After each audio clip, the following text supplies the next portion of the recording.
আলহামদুলিল্লাহ, পছন্দের মানুষগুলোর সাথে আজ ইফতার করলাম। আজকে সব পছন্দের মানুষগুলোকে একসঙ্গে পাবো। আসসালামু আলাইকুম সবাইকে। সবাই কেমন আছেন? আলহামদুলিল্লাহ, আমি ভালো আছি। তো হঠাৎ করে আজকে মৌ আপু, শিখা আপু আমাদের বাসায় আসে। কেশর আসছিল কিছু কাজে, তো তারপরে কাজ শেষে সবাই একসঙ্গে হয়ে অনেক আড্ডা, মজা এবং সবাই মিলে একসঙ্গে ইফতারিটাও সেরে ফেললাম। আমি কখনো ভাবতে পারিনি যে মানুষগুলোকে ফোনে দেখি তাদের সাথে দেখা হবে বা তাদের সাথে একসঙ্গে বসে ইফতার করব। আজকের দিনটা এভাবে যাবে আমি কখনো ভাবতে পারিনি। মহাপুর সঙ্গে প্রথম দেখা, কিন্তু মনেই হবে না যে মহাপুর আর আমার এই প্রথম দেখা হয়েছে।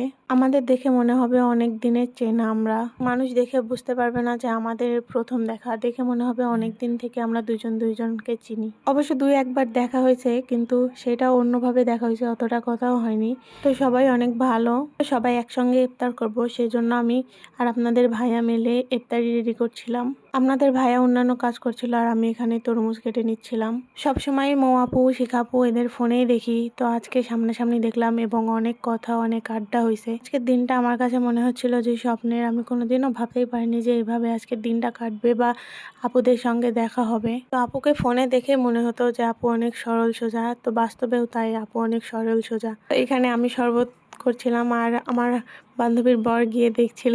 আমরা সবাই যখন একসঙ্গে হয় তখন অনেক হাসি, আনন্দ, মজা, আড্ডা হয়। আর এই গল্প করতে করতে কখন যে সময় চলে যায় বোঝাই যায় না। তেমনই ইফতার রেডি করতে করতে কখন যে সময় চলে যাচ্ছে আমরা বুঝতেই পারিনি। তো এখানে আমি, আপনাদের ভাইয়া আর আমার বান্ধবীর বর, আমরা তিনজন মিলে ইফতারি রেডি করছিলাম।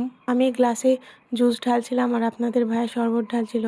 আসলে কার কোথায় রিজিক থাকে কেউ বলতে পারে না। তো মহাপুরা আসছিল কেশরে বাজার করতে গিয়ে আমরা একসঙ্গে অনেকগুলা বাজার করছি। বাজার করতে করতে কখন যে সময় চলে গেছে আমরা কেউ বলতেই পারিনি। ইফতারি রেডি করা আমাদের শেষ। আমরা সবাই এখন বসেছিলাম কখন আজান দেবে সেই জন্য। তা আজানের কিছুক্ষণ আগে হচ্ছে মুড়ি মাখানো হয়, তো সবকিছু রেডি করেছিলাম আর আমরা সবাই একসঙ্গে গোল হয়ে বসেছিলাম। তো এখানে শিখাপু ছিল না, শিখাপুর ছোট বাচ্চা আছে, শিখাপু বাচ্চা সামলাচ্ছিল। কিন্তু কিছুক্ষণ পরে এসে শিখাপু বসে যায়, কারণ ইফতারের আর বেশিক্ষণ সময় ছিল না। আমরা এখানে হাসাহাসি করছিলাম যে মতিউর ভাইয়াকে আমি বলছিলাম, আপনি যেহেতু খেতে পারেন, যদি মুড়ি না খান তাহলে আপনাকে মুড়ি বাড়িতে নিয়ে যেতে হবে। এই কথা নিয়ে আমরা অনেকে অনেক হাসাহাসি করেছি।